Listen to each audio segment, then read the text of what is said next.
જી, જે રીતે હાલ જણાવું થોડીક ક્ષણોમાં અહીંયા એસપી ઓફિસે પ્રેસ કોન્ફરન્સ કરવામાં આવી છે। એસપી દ્વારા તમામ વિગતો આપવામાં આવી છે। તેમના દ્વારા જણાવવામાં આવ્યું છે, જે હું તમને સત્તાવાર રીતે જણાવી રહ્યો છું, ગઈકાલે મોડી રાતે રેડ જે રેવ પાર્ટી ચાલતી હતી શેફાયર પાર્ટી પ્લોટમાં, તમને જણાવી દઉં કે મિલન પટેલ તેના ઓનર હતા। ઓનર સાથે બે સપ્લાયરો હતા।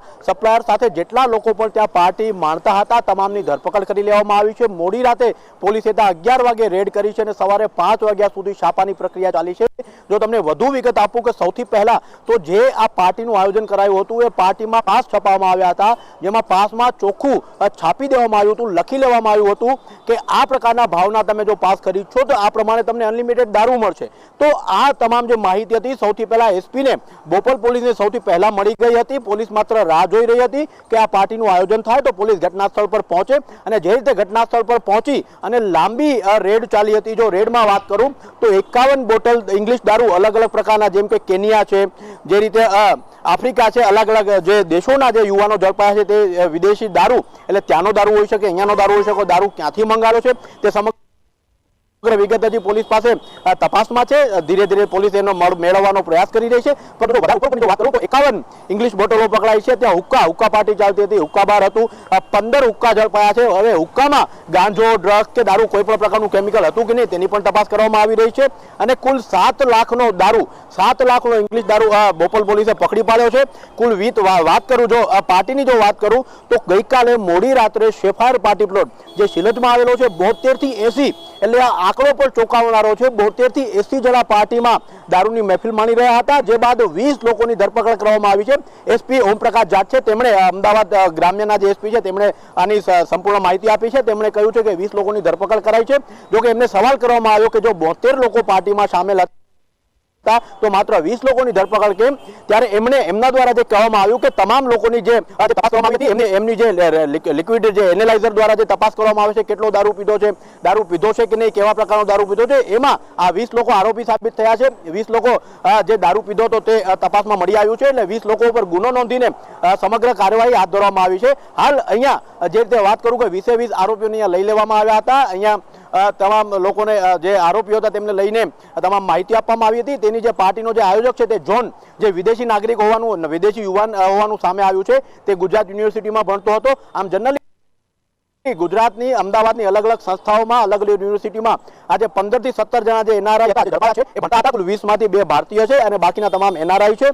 તેમની વધુ વિગત એમના ફેમિલીને પોલીસ દ્વારા માહિતી આપવામાં આવશે કે કેમ તેમની સંસ્થાઓને જાણ કરવામાં આવશે કે કેમ ગુનો નોંધીને તેમની નકલો પણ તેમને સોંપવામાં આવશે। એટલે હાલ પોલીસ દ્વારા તમામ ઘટનાની ધીરે ધીરે તપાસ કરવામાં આવી રહી છે। પરંતુ એક વાત ચોક્કસ છે, હાઈ પ્રોફાઇલ મામલો છે, હાઈ પ્રોફાઇલ પાર્ટી હતી, હાઈ પ્રોફાઇલ લોકો હતા, કેન્યા અને આફ્રિકાના યુવાનો હતા જે અહીંયા દારૂ પાર્ટી માણતા હતા। પોલીસને અગાઉથી જાણકારી મળી ગઈ હતી, પોલીસને માહિતી મળી એ પ્રમાણે રેડ કરાઈ અને પાસથી માંડી તમામ વિગતો હાલ મેળવવાના પ્રયાસ કરવામાં આવી રહ્યા છે। જો પાસની વાત કરું તો 7,000 થી લઈને 25,000 સુધી પાસનો ભાવ હતો અને અલગ અલગ પ્રમાણે વીઆઈપી એન્ટ્રીઓ, સામાન્ય એન્ટ્રીઓ ગોઠવવામાં આવી હતી। જેનો જે આયોગ હતો એ જોન હતો, તે પણ વિદેશી છે, તે પણ મેં તમને વિઝ્યુઅલ બતાવ્યા છે, એ પણ પકડાઈ ગયો છે।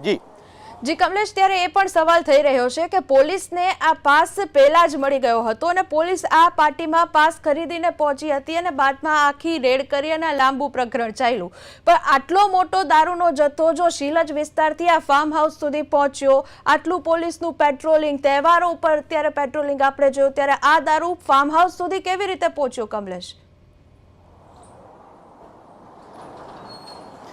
જે રીતે હું તમને એની વાત કરાવું તો દારૂ તો છેલ્લા કેટલાય જ્યારથી ગુજરાત આઝાદ થયું છે ત્યારથી ગુજરાતમાં દારૂ ઘુસાડવામાં આવે છે કે ઘૂસે છે કે ઘુસાડવામાં આવે છે કે ભાઈ રેડ થાય છે, પકડાય છે, કેસો થાય છે, ગુના નોંધાય છે, કાર્યવાહી થાય છે, પ્રોહિબિશન એક્ટની મુજબ કલમો દાખલ કરીને ગુનાઓ પણ નોંધવામાં આવે છે ને અને કાર્યવાહી પણ થાય છે અને સજા પણ કરવામાં આવે છે। પરંતુ દારૂ ઘુસાડવામાં આવ્યો તો કે નહીં એ તપાસ પછીનો વિષય છે। અને સૌથી પ્રથમ વિષય એ હતો કે પોલીસને અગાઉથી બાતમી હતી કે આ જે જેફાયર ફાર્મ હાઉસ છે ત્યાં પાર્ટી પ્લોટમાં, ફાર્મ હાઉસમાં દારૂની પાર્ટીનું આયોજન કરવામાં આવ્યું છે। તેનું સરેઆમ જાહેરમાં પાસનું વેચાણ કરવામાં આવી રહ્યું છે અને સરેઆમ જાહેરમાં વર્તમાન પત્રોની જેમ લખાણ કરવામાં આવ્યું હતું। જણાવવામાં આવ્યું હતું કે આટલો તમે જો પાસ ખરીદશો, આટલા ભાવનો પાસ ખરીદશો તો આટલો દારૂ તમને અનલિમિટેડ મળશે। એક કહી શકાય નહીં કે ગુજરાતના ઇતિહાસમાં પ્રથમવાર એવું બન્યું હોય કે દારૂ બંધી હોય, પ્રોહિબિશન એક્ટ વિરુદ્ધ ગુના દાખલ થતા હોય, વારંવાર પોલીસ દ્વારા કડક કાર્યવાહી કરવામાં આવતી હોય, દારૂ પકડી પકડી પાડવામાં આવતો હોય, દારૂનો નાશ પણ કરવામાં આવતો હોય, દારૂબંધી સ્ટેટ પણ હોય, પરંતુ તેની સામે જાહેર વ્યવસ્થાને, પોલીસને, સરકારને ક્યાંક ને ક્યાંક ચેલેન્જ અપાતું એવું ઉદાહરણ આપણી સામે આવ્યું છે. ક્યાંક ને ક્યાંક આજે વિદેશી નાગરિકો હતા એમણે ખુલ્લું પાસમાં લખાવ્યું હતું કે દારૂ અનલિમિટેડ છે. એટલે પોલીસની કામગીરીને સરાહનીય છે, પોલીસે કામગીરી કરી છે, સરસ છે. પણ પોલીસની જો વાત કરું, જે રીતે એસપી ઓમપ્રકાશ જાટે અમને માહિતી આપી, તેમણે કહ્યું અમને આ તમામ માહિતી હતી એટલે અમે માત્ર રાહ જોઈ રહ્યા હતા દારૂ પાર્ટી થાય અને આ તમામ આરોપીઓને રંગે હાથ પકડીએ. કારણ કે દારૂ પાર્ટી પહેલા કોઈ પણ પોલીસનું એક્શન હોત, કોઈ પણ કાર્યવાહી હોત તો ક્યાંક ને ક્યાંક આ કાર્યવાહી આ જે વિદેશી નાગરિકો પકડાયા છે તે ન પકડાયા હોત અને આ માહિતી આપણી પાસે ના આવી હોત. એટલે પોલીસની જે પ્રમાણે પોલીસનું જે નિવેદન છે, પોલીસની જે દલીલ છે એની જગ્યાએ સાચી છે, પણ આપણે જે દલીલ કરી રહ્યા છે એમાં પણ વિસંગતતાઓ નથી, એ પણ સાચી છે. એટલે બધી બાજુ ક્યાંક ને ક્યાંક શંકા ઊભી થઈ રહી છે. પણ હાલ તો મોટી સફળતા અમદાવાદ ગ્રામ્ય બોપલ પોલીસને મળી છે. જીવીની જી કમલેશ, ત્યારે એ પણ પૂછવા માંગીશ કે આ જે ફાર્મ હાઉસ માલિક છે મિલન પટેલ, તેની પણ ધરપકડ કરી દેવામાં આવી છે. તેની પૂછપરછમાં કંઈ વધુ સામે આવ્યું? મિલન પટેલને ખબર હતી તેના ફાર્મ હાઉસની અંદર આ પ્રકારની એનઆરઆઈની રેવ પાર્ટી ચાલી રહી છે?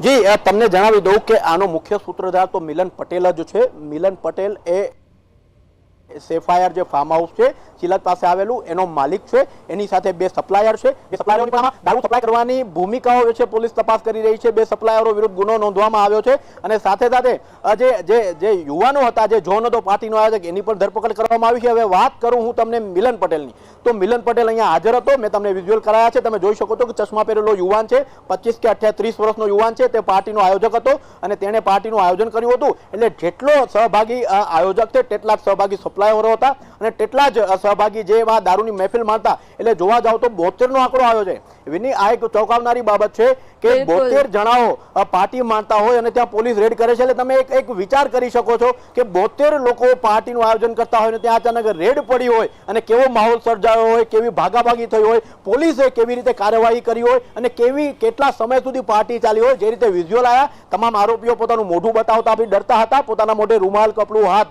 ઢાંકી રહ્યા હતા. મિલન પટેલ જે મુખ્ય આરોપી, એટલે કહી શકાય કે સપ્લાયર અને જે પાર્ટીનું આનંદ માણતા હતા તે તો આરોપી છે, પરંતુ સૌથી મુખ્ય આરોપી, મોટો આરોપી આમાં મિલન પટેલ છે. આયોજક છે, ફાર્મ હાઉસનો આયોજક હતો. સૌથી મોટી વધારે પ્રોપર્ટી એની કહેવાય. એટલે એની ઉપર શંકા છે. એને ટાંકમાં રાખીને જ પોલીસ કાર્યવાહી કરશે અને તમામ લોકો વિરુદ્ધ સમાન પ્રોહિબિશન એક્ટ વિરુદ્ધ જે રીતે ગુજરાત પોલીસ દ્વારા કાર્યવાહી કરવામાં આવતી હોય છે, એની વિરુદ્ધ ગુના નોંધવામાં આવતા હોય છે, તે પ્રમાણે ગઈકાલે મોડી રાત સુધી પંચનામું કરીને પ્રોહિબિશન એક્ટ વિરુદ્ધ ગુનો નોંધીને ગ્રામ્ય પોલીસ દ્વારા આની કડક તપાસ કરવામાં આવી રહી છે. જી કમલેશ, અત્યારે હું આપને એ પણ પૂછવા માંગીશ કે આ પાર્ટીની અંદર અત્યારે આટલા લોકોની ધરપકડ થઈ છે જે એનઆરઆઈ છે, પણ જે બીજા આ પાર્ટીમાં સામેલ હતા જેને અત્યારે પોલીસ કઈ પ્રકારે શોધશે અને કઈ રીતે ખબર પડશે કે આ પાર્ટીમાં અન્ય કોણ કોણ લોકો હતા? ગેસ્ટ લિસ્ટ પણ હશે ને? ગેસ્ટ કોઈ હતું કે નહીં? જે રીતે વાત કરું તો વિની 72 થી 80 જણા, એટલે એ રીતે જ અમે એસપીને મેં જ સવાલ કર્યો. મેં એસપીને કીધું કે સાહેબ કે 72 થી 80 જણા જો પાર્ટી માનતા હોય તો માત્ર 20 લોકોની ધરપકડ કેમ? અને એમાંથી 2 ભારતીય અને 18 એનઆઈઆર કેમ? તો બધાની ધરપકડ કરવી હતી. પરંતુ જે રીતે વિની પોલીસ અધિકારીએ, એસપીએ એની તપાસની જે નિયમાવલી હોય, તપાસની જે પદ્ધતિ હોય તેને ધ્યાનમાં રાખીને, કાયદેસરતાને ધ્યાનમાં રાખીને એમણે જણાવ્યું કે અમે તમામ લોકોના જે ચેક ટેસ્ટ કરાતા હોય છે, પેલું એનાલાઇઝર દ્વારા ટેસ્ટ કરવામાં આવતા હોય છે કે ધારો કે કોઈ પણ વ્યક્તિએ દારૂ પીધું છે, કેટલું પીધું છે, કેવી રીતે પીધું છે, એની એનાલાઇઝર એક મશીન આવે છે. તે કાયદેસર જે પણ દારૂ પીતા હોય તેમના દ્વારા તેમના મોઢામાં મૂકીને તપાસ કરવામાં આવતું હોય છે. એમાં એક્ઝેક્ટ પ્રમાણ મળી આવે છે કે આ વ્યક્તિએ કેટલો દારૂ પીધું છે. તે રીતે તમામ 72 લોકોની, એટલે જે રીતે એસપીએ કહ્યું કે આખી રાત તપાસ ચાલી હતી, એટલે એવું તો કહી શકાય કે આ જે તપાસ કરવામાં આવી છે એ 50 અડધી કલાક, 2 કલાક સુધી તપાસ નથી ચાલી, સતત 10 કલાક સુધી તપાસ ચાલી છે. 8 વાગે પાર્ટીનું આયોજન થયું હતું, સવારે 5 વાગ્યા સુધી તપાસ ચાલી છે. એટલે 5 કે 7 કલાક સુધી પોલીસે તપાસ કર્યો તો એ કહી શકાય કે 72 લોકોને એનાલાઇઝર દ્વારા જે ટેસ્ટ કરવામાં આવે છે તે ટેસ્ટ દ્વારા તપાસ કરવામાં આવી હતી. જે લોકો બીજા લોકો હતા એ કદાચ અહીંયા આવ્યા હતા, એમને જાણકારી ન હતી, દારૂ ન પીધું હતું. એટલે ક્યાંક ને ક્યાંક ગુનો નોંધવો એ બહુ મોટી બાબત છે. કારણ કે પોલીસ એકવાર જો કલમ ચલાવે, પીઆઈ કલમ ચલાવે, બોપલ પોલીસ કલમ ચલાવે તો સામેવાળા વ્યક્તિનું જો કરિયર કાયદેસર બરબાદ થતું હોય છે, એમની ઉપર આક્ષેપો લાગતા હોય છે. એટલે ક્યાંક ને ક્યાંક પોલીસે જે લોકો નિર્દોષ નાગરિકો હતા કે નહીં એનું પૂર્ણ ધ્યાન રાખ્યું છે અને એ લોકો નિર્દોષ છે કે ગુનેગાર છે એ તો આવનારા દિવસોમાં ખબર પડશે. તો કે પોલીસે એમને નિર્દોષ પણ નથી કહ્યા અને ગુનેગાર પણ નથી કહ્યા, પરંતુ જે વધારાના જે નાગરિકો હતા, વધારાના જે યુવાનો હતા, તેમને પણ કસ્ટડીમાં લેવામાં આવ્યા છે. તેમની પાસેથી તમામ વિગતો, આધાર કાર્ડ, માહિતી, નંબર, ક્યાંના નાગરિકો હતા, ક્યાં ભણતા હતા, તમામ વિગતો પોલીસે લીધી છે. 72 થી 80 જણાની વિગતો એમની પાસે છે. જો વધુ પોલીસને લાગશે કે હવે 20 જણા જે છે એ તો ચોક્કસ આરોપી છે, તેમણે દારૂ પીધું હતું, તેમની જે એનાલાઇઝર દ્વારા જે તપાસ કરવામાં આવી હતી, તપાસ કરવામાં આવી રહી છે. તેમની તમામ પંચનામા વિગતો કરીને હવે તેમની જે શિક્ષણ સંસ્થાનો છે, તેમના પરિવારજનો છે, તેમને માહિતી આપવાના પ્રયાસો કરવામાં આવી રહ્યા છે. હવે વધુ જે 50 જણા હતા તેમની પણ તપાસ કરીને એસપીએ એવું આશ્વાસન આપ્યું છે, ઓમપ્રકાશ જાટે આશ્વાસન આપ્યું છે કે જો 50-50માં કોઈનું જો હવે વધુ વિગતમાં નામ સામે આવશે અથવા તો હજી અમારી તપાસમાં અમે તપાસ કરી રહ્યા છો તો એમાં કોઈ પણ જાતનો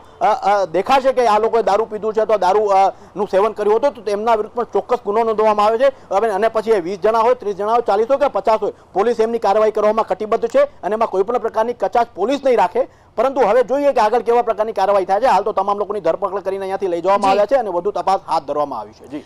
જી કમલેશ, અત્યારે અમારી સાથે જોડાઈને સમગ્ર માહિતી આપવા બદલ આપનો આભાર. તો અમદાવાદની અંદર જે આ હાઈ પ્રોફાઇલ પાર્ટીનું આયોજન થયું હતું તેને લઈને એસપી દ્વારા વિગતો બહાર પાડવામાં આવી હતી. અત્યારે તમામ લોકો જે છે તેમાંથી અમુક લોકોનું મેડિકલ થઈ ચૂક્યું છે, જેમાંથી 20 લોકો પીધેલી હાલતમાં ઝડપી પાડ્યા છે. સાથે જ 48 દારૂની બોટલ સહિત હુક્કા તમામ મુદ્દામાલ જે છે તે પોલીસે કબજે કરી લીધો છે. સાથે ફાર્મ હાઉસના માલિકની પણ અટકાયત કરવામાં આવી છે. આજે ગેટ ટુગેધર હતી, આ આફ્રિકન નેશનલ્સની ગેટ ટુગેધર હતી અને જેમાં કેન્યા, મોઝામ્બિક, મેડાગાસ્કર, કોમોરોસ એ પ્રકારના એને 2-3 ઓર કન્ટ્રીઝના જે લોકો અહીંયા હતા અને ખરેખર આ આફ્રિકન નેશનલ્સની ગેટ ટુગેધર હતી. એને કારણે જો એમાં આફ્રિકન નેશનલ્સની ધરપકડ કરવામાં આવી છે. અત્યારે જે છે આ જગ્યાની તમામ રીતે જો આ જગ્યા અત્યારે અમારા સીઝ કરેલી છે ઓર આમાં કોઈ પણ વસ્તુ જો કોઈ 1 ગ્રામ પણ કોઈ જગ્યા મળશે તો જો આ રીતે એનો FSLમાં જો રિપોર્ટ આવશે ને એને આધારે જો એના ઉપર કાર્યવાહી કરશું. આ વિશે અત્યારે પહેલાં કોઈ પાર્ટી કરેલી છે કે નથી કરેલી છે, આના તમામના વોટ્સઅપ ગ્રુપ્સ, એની ફોનના ટોટલ અત્યાર સુધી 19 ફોન જે છે, 19 ફોન સીઝ કરવામાં આવેલા છે. ફોરેન નેશનલ્સનો ક્રિમિનલ બેકગ્રાઉન્ડ જે અત્યારે એની તપાસ ચાલુ છે, બિકોઝ એના કોઈ ક્રિમિનલ બેકગ્રાઉન્ડ કોઈ દિલ્હીમાં યા કોઈ બીજી જગ્યાએ કોઈ હોય તો એની અત્યારે CCTNSને મારફતે એની ઇન્ફોર્મેશન લેવામાં આવશે.